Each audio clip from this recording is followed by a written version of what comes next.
Well, greetings and welcome to 2026. This is the Has Been podcast because I'm a has been and I get to do a podcast because I can. Everybody does it nowadays. Why can't I?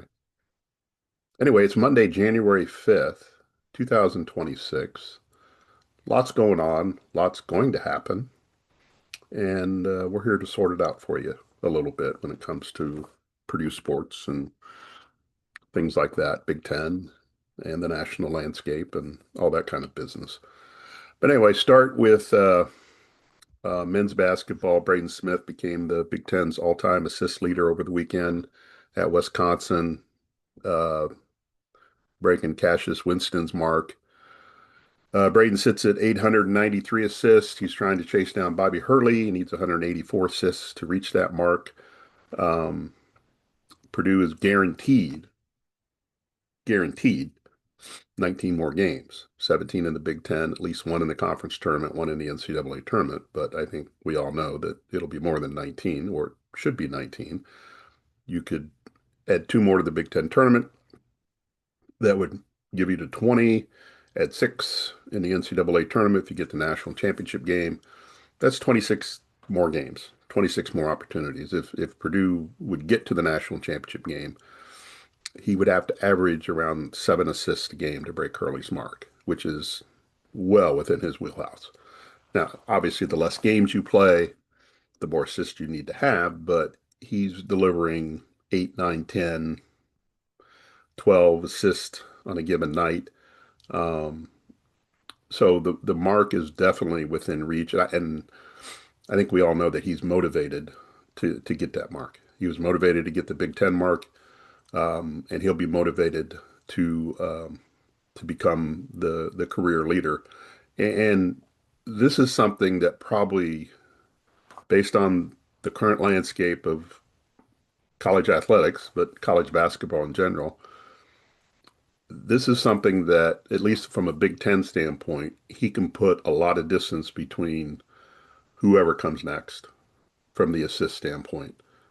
Um, because players aren't staying 4 or 5 years at one school a lot. They're moving around a lot more often, looking for better deals, looking for better situations. And if you get a guy that's, like a Braden Smith as a freshman and a sophomore in the school he's at, you know, not willing to step up and pay, he's going to move. He's going to transfer, and probably leave the Big Ten.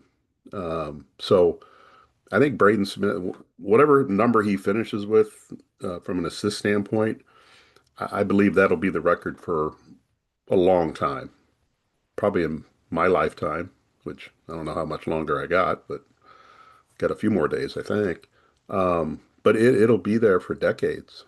I just don't see that record getting broken. Now, the NCAA is a different story because no matter where you go, you still add to that mark, assuming that Braden can pass Bobby Hurley when it's all said and done. I mean, he sits in 18th place, which he's got to jump over 17 guys, which they're all kind of bunched together.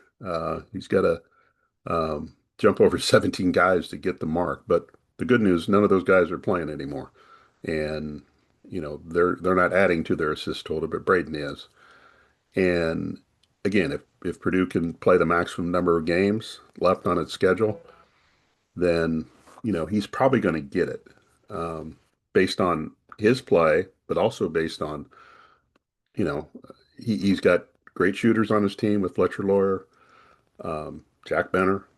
Go down the list of guys. He's got Oscar Clough, who at one point this year made 9 for 9 from the field. He had Daniel Jacobson, who made 20 straight field goals, 21 straight field goals at one point. Not all those were assists from Smith, but he has guys that make baskets. And, Matt Painter brought up a good point about the assist record. And, to some degree, all records are team related, but the assist record, maybe more than other records, is a team, can be classified as a team record because you can make the pass, but you need somebody to hit the shot. Uh, Whereas your point total is a lot of it is based on what you do individually. Steals based on what you do, even though there's help on defense and things like that. But assist is you need somebody to score. You need somebody to put the ball in the basket. And if you don't have guys that can shoot, you don't have guys that can score, you're not going to have a high number of assists. Um, that's just the way it is. So it is a team record in some respects, and I think that's how Braden feels about it. That's how Purdue feels about it. Um, so it's a collective effort, and you look at Trey Kaufman, ran at Fletcher Lawyer, guys that have stayed along with Braden for their tenure at Purdue. They share they definitely share in that record. Their name won't be on it. Their name won't be at the top of the leaderboard in this in any way, but they share in it. Um, and they know, Braden knows it doesn't happen without them, and their success doesn't happen without Braden. But Braden has obviously developed and has put himself in a category that I think will be very hard to match and beat down the line. This could be one of those records that stands um, for a long, long time in the histories of college basketball in the Big Ten because um, it's just going to be so hard to beat because guys I don't think are going to stay for 4 or 5 years, or they're going to move on to the NBA, or move on to another school because they're not getting paid.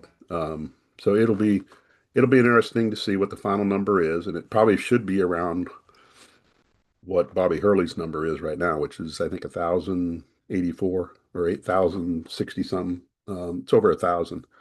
And see over the course of the next 5 to 10 years, 15 years, if anybody even comes close to breaking, because you got to have a guy that's willing to pass the ball, number one, and set up his teammates. But number two, you got to have guys that can hit shots. And Matt Painter and staff has assembled the right mix of guys to do all that. And he found a Braden Smith when no other players, no other coaches found Braden Smith. Purdue was his only high major offer. So kudos to them. I mean, he will go down as one of the best point guard in Purdue history, and maybe in Big Ten history. He can still score the ball too, but he has been so focused on passing um, that he's determined to uh, to see his name at the top of the NCAA board. Regarding Purdue's performance was against Wisconsin was pretty good. They had five in double figures. Um, they got out to a pretty big lead in the second half, and Wisconsin made a run, got it within 12 or 13, but Purdue was in control of this game probably from into the first half, into the second half, and um, really took care of business. And as you look ahead to this week, who they're playing, Washington at home on Wednesday, Penn State at home on Saturday. I mean, these are games that I think Purdue is going to win, and continue to stay atop the Big Ten. And as we get through the middle of the month, I mean, after this weekend, Purdue's going to go on the road out west. They're going to go to USC and UCLA, or UCLA USC, whichever one it is. Do the women go out there at the same time and they play the same team, but it's opposite. Um, so I get a little confused about which team comes first. But that'll be the road will be a tough test for Purdue out west. Um, so, but I think they get through this week unscathed, and then we'll see what happens at USC and UCLA, two teams that probably are not um, Big Ten championship caliber teams, but teams that will make the NCAA tournament, teams that will finish probably in the upper half of the Big Ten tournament. Um, Maybe UCLA could challenge for a top four spot in a double bye in the Big Ten tournament, but they went and lost at Iowa, which Iowa's much improved this year. Um, So, we'll see how that all plays out, but that's something to look forward down the line, how Purdue handles the LA road trip coming up. And then on the back end of that, as if you remember last year, that when they came back from Oregon and Washington, um, they played Ohio State. They didn't have a long time in between. They only had a 2-day turnaround from coming back from the West Coast and playing Ohio State. And if you recall, um, their legs gave out in the second half against Ohio State, and they dropped what turned out to be an important game at home. And in part because of the travel situation, and the other part is Ohio State, um, um, took it to them. So we'll see what lessons they learn from that. They do get an extra day this year coming back, so it's not a 2-day turnaround. So uh, we'll see how that does for Purdue. I was looking at my phone real quick. I thought I had a message, but maybe not. But anyway, Purdue's in good shape. Um, but as we get through this week and then in the next week and then after that, you're going to start seeing some much bigger games on the schedule, and this is when the Big Ten race is really going to take shape. I mean, Michigan obviously is doing a great job, and they seem like the number one team in the country. They seem like the number one team in the Big Ten right now, based on how they're playing and how they're blowing out people. Um, but we all know it's a long season. We all know that um, they're going to have to go on the road to some places. They got to come to Purdue. They got to go some other places that where they'll be challenged and stuff. And if they can maintain the high level of play that they're producing right now, then kudos to them.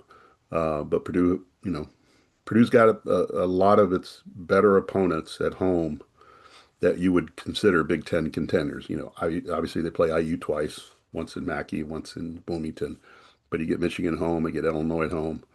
Um, they do go to the West Coast. They get Iowa at home.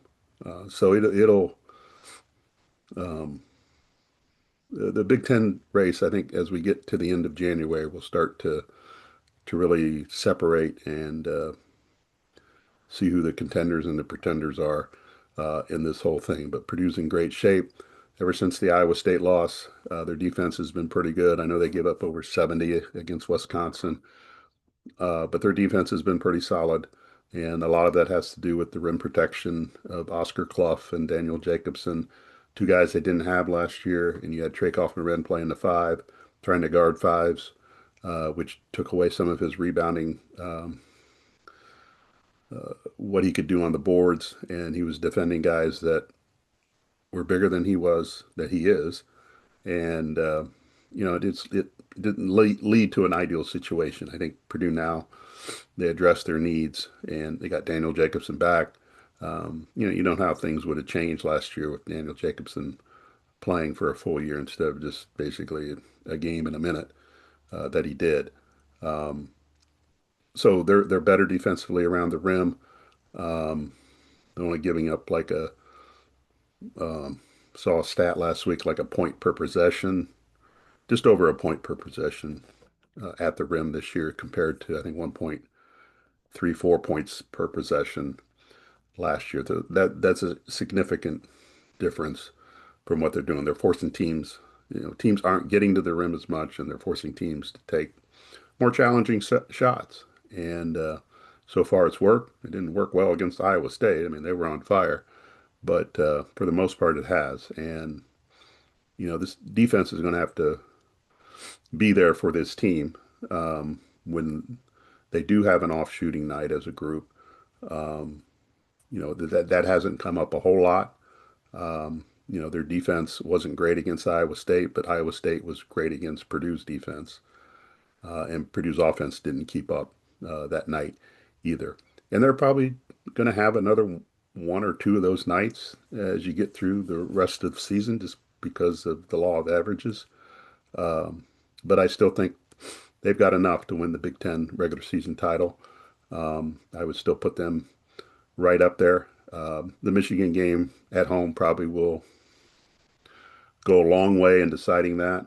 Michigan's going to have to go to Michigan State and also host Michigan State at home, so they got to play those guys twice. But I still think this is Purdue's Big Ten title to win, or at least share. And I do think this probably comes down to the last week, maybe the last game of the season to determine the regular season championship, which still has meaning to the core Big Ten programs in the conference, like Purdue and Michigan State, um, other other schools that were around and part of the mix when the regular season champion was hailed as the Big Ten champion. And I think of all the leagues out there, the ACC has put more stock into the tournament championship over the years because that's kind of been their tradition where the Big Ten didn't have a postseason tournament for a long time, and the regular season champion was the champion. And I still think that holds value with a Matt Painter, with a Tom Izzo, and some other coaches in the league. That will start. It's already faded away a little bit because you got new teams, new coaches, new situations here. But for now, the regular season championship is extremely important to places like Purdue and maybe Michigan as well because their coach Dusty May, you know, worked in Indiana's program where it was important to win the regular season title. Anyway, the men are in good shape and look forward to a winning week before they head out west. On the women's side, still looking for Big Ten win number one. Still looking for a road victory number one. Still looking for a win over a ranked team for the first time in nearly 3 seasons. And they'll have an opportunity coming up. But really, the beating a ranked team takes a backseat to their game coming up on Thursday at Wisconsin. And I'll get to that in a minute, but just kind of a recap. Last week, Purdue lost to Illinois and then Ohio State at home. Two games they needed to split. They split those two games. Illinois was probably more of a winnable game than Ohio State.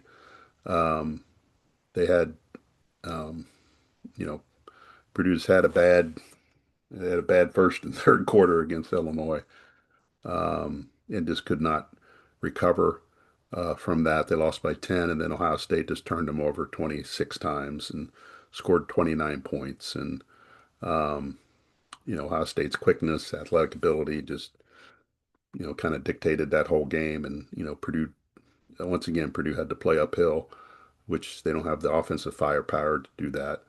Um, and they just didn't handle the pressure as well as they should. They lost Sunday at Nebraska, um, but I think it was an encouraging performance from the standpoint where, Nebraska came out hot from 3-point range and really could have buried Purdue in a hole that they had no business getting out of. But they kept up offensively enough where they were within striking distance throughout the first half and into the third quarter.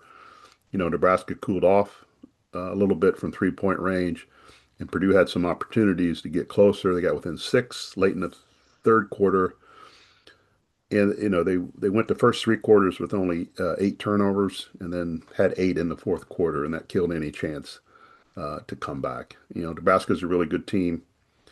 They're very efficient on offense. And they were 12, I think 12 of 19 from 3-point range in this game after going 9 of 12 in the first half. But Nebraska was coming off 2 losses, one at home against USC, one at Iowa, and they needed to win this game. And those, if you're an old timer, you probably remember Gene Keady saying, "It's not really who you play; it's when you play them." And that was the case for Purdue. Playing Nebraska coming off 2 losses probably wasn't the ideal situation because they were they could not have they really can't afford a 3 game losing streak even in early January. They need to stay connected to the top four spots in the Big Ten, and this kind of helps steady them. Um, and we'll see where they end up. But Purdue, it was an encouraging performance from that standpoint, where they didn't in their other road games, at least against Power Four teams, they've kind of let the other team has kind of just buried them once they've gotten behind. Um, but in this case, Purdue stayed with there, hung in there, made some plays to keep the pressure on Nebraska somewhat. I don't think Nebraska ever really lost control of the game, but Purdue didn't completely fall apart and let a 10-point lead get to 20 or 20 get to 25, and hung in there. So if they can take part of that performance and apply it to Thursday at Wisconsin, then they'll give themselves a legitimate chance to win that game on the road, and it's a game that they need to win. And as I've talked about before on these um, shows or podcasts or whatever you want to call them, the goal is I know the bar is low here. I get it. I understand it. And it should be because that's kind of where the program is right now. Um, and you can harpen back to the golden days when the bar wasn't low and all that kind of stuff, but that ain't happening right now. Okay? This is the program. This is who they are. This is who they're going to be right now. So you deal with it. You deal with what you look at what they can do, not what you hope they can do, what they can do. What this team can do, is fight to make the Big Ten tournament. That's the bar right now. I know it's a low bar, but that's the bar. That's where they're at. And Wisconsin's in that group of teams at the bottom of the Big Ten that you need to beat. You need to separate from them and other teams to get in the Big Ten tournament. And that's what the goal is. Just get in the Big Ten tournament this year. You're not going to finish in the upper half. You're not going to finish in the top four. This team's not capable of doing that right now. The roster's not set up for that. Maybe one day it will be, but today it's not. So going to Wisconsin and win is an important game for this program at this point in Katie Gerald's tenure. It just is. Now Wisconsin's off to a 3-1 start. Now that's a byproduct of who they played too. They played Penn State, which is in that bottom group. They've played Rutgers, which is in that bottom group. So they've benefited. Now they did beat Michigan State, which is not in the bottom group. So credit to them. They have kind of separated themselves from the bottom of the pack. But over an 18 game schedule, it all evens out who you're playing. Purdue will get its shot at Penn State and get its shot at Rutgers and get its shot at Northwestern. And now you throw Indiana into that mix because the Hoosiers are 0-4 in the Big Ten. They'll get Indiana twice, where other teams will not get Indiana twice. But can Purdue beat Indiana? That'll be the question coming up. And not to get too off track here, but Purdue and Indiana play on January 25th. There's a good chance if Purdue doesn't beat Wisconsin, there's a really good chance that both teams, Indiana and Purdue, will go into that game winless in the Big Ten. IU schedule is pretty tough leading into that game. Purdue after Thursday they host Washington, which is a ranked team and has some serious offensive firepower. Then they go out west to USC and UCLA before hosting Indiana. So this is kind of the game they need to win, not only to create a favorable tie-breaking situation if you get to the end of the year, but also just the road ahead's not it is very, very difficult. And after Indiana, you get back into the Michigan States of the world and some other games that you're going to have to play. But Purdue needs to beat Wisconsin, and I think Wisconsin has improved. But it's a gettable game for the Boilermakers. And if they can carry some of what they did Sunday on the road at Nebraska into Thursday at Wisconsin, then they'll give themselves a chance. The worst thing that could happen for this team is to go to Wisconsin and not be in the game, fall behind early, not fight back, and get beat by 15, 20 points. and and it's not a competitive game. That's the worst case scenario for this team. They need to approach this like this is one of your games of the year. Okay, it's not the game of the year, but it's one of your games of the year that you need to win to begin the climb um, out of the Big Ten basement. And again, we're talking small steps here. Um, you know, to shift this program away from the bottom, you have to win games like this. The question is, are they capable? I I think they are, but but it's just like every other game they play. Um, everything almost has to go right. They have a very small margin for error. You got to keep your turnovers down, which they did at Nebraska for 3 quarters, gave themselves a chance. You've got to shoot a high percentage. You've got to rebound well, which they lost the rebounding by one, but they also did well on the offensive boards. They picked up 16 second chance points. And that's an area where they can increase their offensive production. But they are playing without a true point guard, but they've done that most of the year. Taylor Feldman was supposed to be their point guard. She's a transfer from Northern Arizona, experienced a back injury in the summer. It's never really healed properly. She has not played the last 7 games. I don't anticipate her playing uh, in the foreseeable future and probably for the rest of the year um, because I don't think she feels right. She doesn't feel like she can be the best version of herself um, in these games. And she was a player at Northern Arizona who got to the three free throw line a lot based on her ability to drive the basket and get in the lane. Um, and she would be classified as a true point guard, one that probably would have helped a little bit against Ohio State, breaking their pressure and having the ball in their hands. But she's an undersized guard, and in the Big Ten, you kind of get eaten up a little bit with some of the bigger guards in the league. But she would definitely help the moments that we've seen her play. She would contribute, and she would allow Madison Layden-Zay to play off the ball, where that's where her strength is. You would get Tara Day off the point, which she's not a point guard, but has played the position throughout the year. And she has the athletic ability. She can go coast to coast with the ball. Um, she gives them a different dimension than what they've had in the last couple years. Um, but you would have that true point guard, and then some of your other players fit into natural positions, and then you're bringing somebody else off the bench that can maybe uh, provide a provide a spark. But you know, Purdue has a very small margin for error whether Taylor Feldman plays or not, um, and that's something that's going to happen Thursday at Wisconsin for them.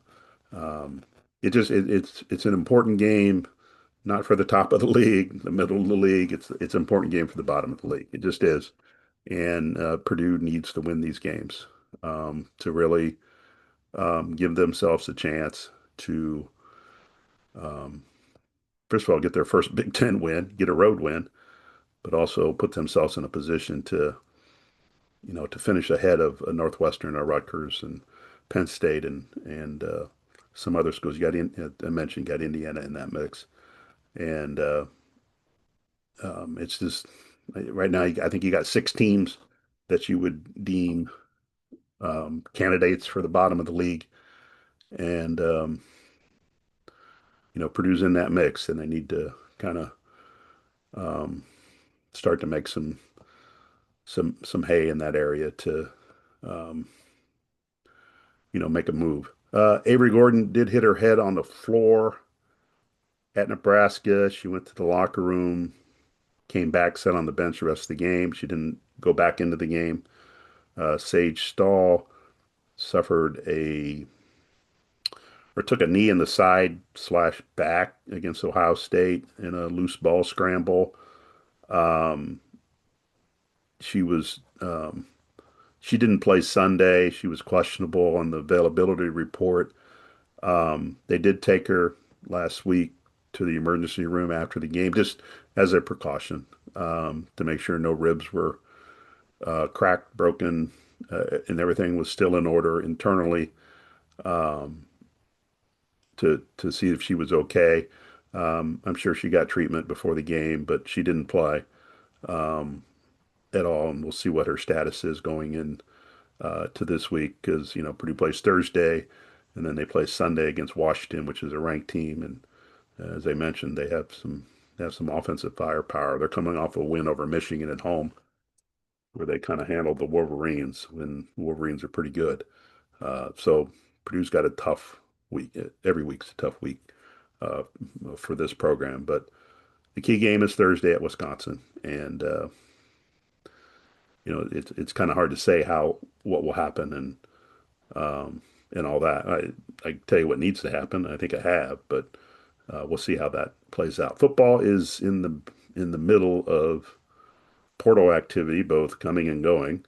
Um, Last Friday was the first day the portal officially opened, so you could jump in there. But as we've found out the last couple of years, deals are done well before the portal opens, um, where guys are leaving or staying or going, and Purdue's getting some commitments out of the portal. Got a USC lineman um, here in the last day or two. They're getting some other guys. Um, and they are getting some guys from name programs, which is not a bad thing, but I just I just I'm concerned just a little bit because are these guys hungry enough to come to a place like Purdue and improve themselves? Um, I'd love to see their attention focused on the Mid-American Conference, other conferences that are not Power Four, guys that are hungry, guys want to come to the Big Ten and prove themselves, guys that um, want to show that they can play. And I think you need more of those guys, because with Ryan Walters, we went through a period where all roads from Georgia led to Purdue. How's that turned out? It didn't turn out well. And now, is Barry Odom going to do the same thing? He brought some UNLV guys that turned out okay. I think you look at the linebackers and what they did last year, um, and some other guys that came aboard. Um, but you've got to have hungry guys, really hungry guys that they want to be on this stage. They want to play against the Big Ten competition. They want to play against Notre Dame, and it just can't be about getting a paycheck. And it's a very important off season for Odom because he's got to start turning this thing around. Um, 2-10 is not what you need to have next year. And you've got a lot of holes to fill. I still think they need to find a quarterback. I don't think they're going that direction because if they were, we would know about it and you would see it. But um, but also getting a top level quarterback is going to cost you $4 or $5 million when you get right down to it.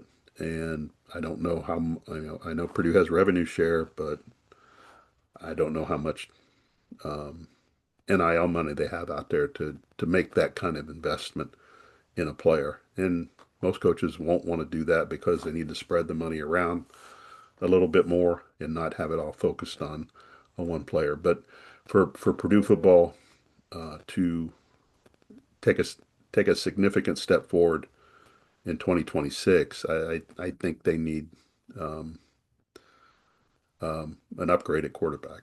Ryan Brown's serviceable and um, he works hard and all that kind of stuff. But I think as you look around the Big Ten and see who's playing quarterback, I don't think he matches up with some of the other guys there. And you need a quarterback like a point guard in basketball to raise the level of play of the rest of your team. I don't think it works the other way around. I don't think the other guys on the team raise the level of the play of the quarterback. I think the quarterback has to be the guy to raise the level of play because the ball's in his hand on every snap, just like a point guard. The ball's in his hands every play. And you see what an elite point guard does at Purdue with Braden Smith. He's got elite talent around him, and you need elite talent in football.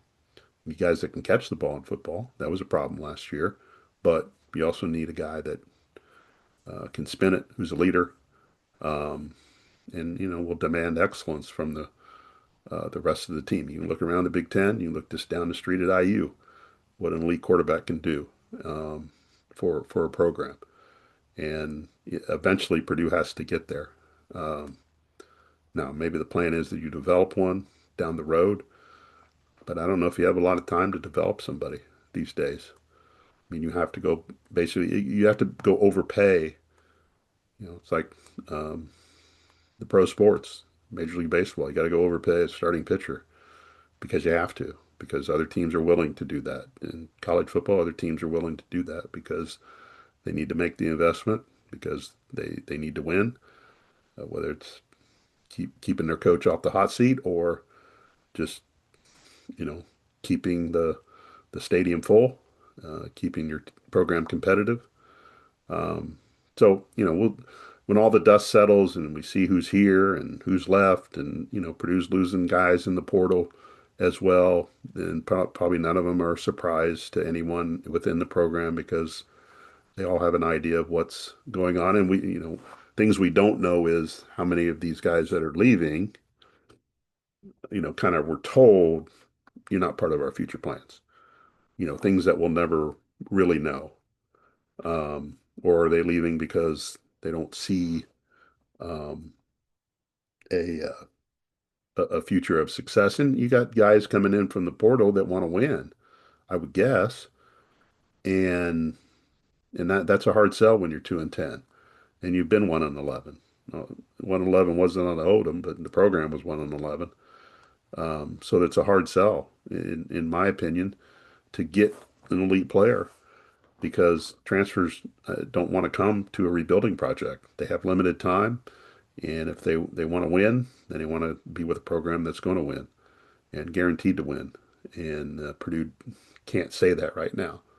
You can sell them on the fact that if they come here, they'll help you win, but you're going to have enough of those guys. Football's in a similar situation to women's basketball where the lack of success makes it very hard to be an attractive program for transfers. Um, I mean, it just is because you're not having success. And I know from a women's basketball standpoint, Purdue has found it difficult for elite players even to pick up the phone when they call because they're 10-19. They're getting beat by 30, 40 points in the Big Ten. They're getting killed by Notre Dame. They're getting um, smoked by Kentucky. I mean, go down the list of losses that they've experienced. They're not making the Big Ten tournament. They're not even close to the NCAA tournament. And in football, um, while the margin of defeats were smaller this year, they were still defeats. And Purdue football, yeah, it can turn in a hurry, as we've seen with other programs. But um, you're not close to getting to a bowl game right now. Um, and that's, people want to, with the college football playoff and the excitement that that generates, and the fact that they'll probably expand that at some point here to 16 teams, people want to be a part of that. I mean, they do. Players want to be a part of that. Want to be part of a program that's going to be in that mix to have an opportunity, maybe to play a home game on campus or get in a bracket type situation where you can be in Mississippi and win a couple games, and all of a sudden you're in the semifinals, um, and you're actually playing for something. Um, but it's a hard sell for programs like Purdue to get that done. And um, but that's what they face, and that's what they're going to have to deal with, and that's how they're going to have to build their program and get it back on track. And the same with women's basketball. It's a hard sell right now, it really is. Um, there's a recruiting aspect to that from a high school standpoint. How much football going to spend at the high school level recruiting, as far as filling the roster with transfers. Same with women's basketball. On the women's basketball side, high school recruiting is kind of taking a back seat. I mean, they're going to eventually they'll sign three players in this 2026 class, and all three will be international players. Two have announced so far, but there's a third that's supposed to be coming. They just haven't announced yet. So where's the high school recruiting on in that program? Where's the high school recruiting at when it comes to football? It's there. They're doing it, but are they doing it at a high enough level to make a difference with their program? And you're dealing with two different sports in a way, but the overall the overall view is that it's a very hard sell when you're not having success and you're at the bottom of the league. It's hard to bring in players that want to be part of that and making sure those players are impact players that will help you get out of the bottom of the league. And it's a hard sell for players and their people to jump on board as we've seen. But anyway, once the dust settles with the portal and Purdue knows its roster in another week or two, then we'll be able to hopefully sum up what what what the whole roster looks like as they head into the 2026 season. All right, well, we appreciate you stopping by. Um, Maybe by the time some of you see this, uh, former Purdue assistant coach and linebacker Brock Speck has Illinois State in the FCS title game on Monday night. They're playing Montana State, which just happens to be Joe Tiller's alma mater. Brock worked for Joe for a long time at Purdue, and you know served as his defensive coordinator at Purdue in Wyoming. And then when Joe retired, Brock took the job at Illinois State. He's been there ever since. Second time they've been in the national title game. Um, you know, you often wonder where Purdue's program would be right now if Morgan Burke would have done the right thing and hired Brock Speck to be the head coach after Joe Tiller. Um, I don't think we would have known about Daryl Hazel and Jeff Brom, and we knew about Danny Hope because he worked for Joe. But Ryan Walters, Barry Odom, I don't think we know who these coaches are if Brock gets this job. There'd been moments where you know maybe he only wins 6 games in a year, but you would have had a consistent. I'm confident you would have had a consistent program of 6, 7, 8, on occasion 9 wins throughout the course of his career at Purdue because knowing Brock, knowing how he operates a program, that's what it would have been. And in some ways, Purdue could have been a mini version of Iowa. Iowa's always winning 8 games, 7, 8, 9 games. I mean, they're always doing that, always doing that. I think with Brock at Purdue, Purdue would have been a mini version of Iowa, where you'd been in that range. There have been years maybe you didn't win 6, but there might have, but I think you'd had more years of 6, 7, 8 wins and a better level of recruiting and a more definition of what your program is and who it's going to be um, if they would have made him the head coach. But it didn't happen, and now hopefully he brings Illinois State a national championship on Monday night. And anyway, you may be seeing this for the first time and the game's over, but anyway, that's supposed to happen Monday night, and hopefully Brock and the Redbirds uh, get that done. Anyway, appreciate you stopping by. Thank you. You can tell people about it. I won't be upset if you tell people that you like this thing, or maybe you don't. No skin off my back. And let's go, Indiana Bears in the playoffs. Let's do it. Let's beat the Packers in advance in the playoffs. Anyway, thanks for stopping by. Have a good day, and we'll talk to you again down the road.